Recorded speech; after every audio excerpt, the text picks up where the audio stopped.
বন্ধুরা, তোমাদের সামনে অন্যরকম একটা ভিডিও নিয়ে হাজির হলাম। দেখো, এটা কি বলো তো, এটা একটা ডিম। ডিমটাকে আস্তেভাবে কেটে নিয়ে তার ভেতরে সাদা অংশ কুসুম সব বের করে ডিমটাকে ভালো করে ধুয়ে নিয়েছি। এটা এবারে বানানো হবে ডিমের মোমবাতি।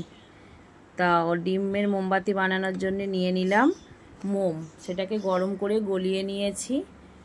গলিয়ে নেওয়ার পরে দেখো কত সুন্দর কালার হয়েছে। তোমরা তোমাদের পছন্দ মতো কালার নিতে পারো। গরম করে এবার ডিমের মধ্যে ঢালা হচ্ছে। ঢালার পরে এটা বসার জন্যে তোমরা জলের মধ্যেও রাখতে পারো বা ফ্রিজেও দিতে পারো। তো আমি ফ্রিজেই দিয়েছি, তাড়াতাড়ি এটা হয়ে গেছে। দেখো কত সুন্দর দেখতে লাগছে। দেখো, এবার এটা ফ্রিজের মধ্যে দিয়ে দিলাম। তো বেশিক্ষণ নয়, মিনিট 10 পরেই বের করার পরে দেখো কত সুন্দর হয়ে গেছে। এবার এটা আস্তে করে ছাড়িয়ে নেব। ছাড়িয়ে নেওয়ার পরে আমাদের কমপ্লিট একটা রূপ চলে আসবে। দেখো এইভাবে আস্তে আস্তে ছাড়িয়ে নিয়ে দেখো কত সুন্দর দেখতে হয়েছে। এটা ছিল আমার মেয়ের স্কুলের প্রজেক্ট।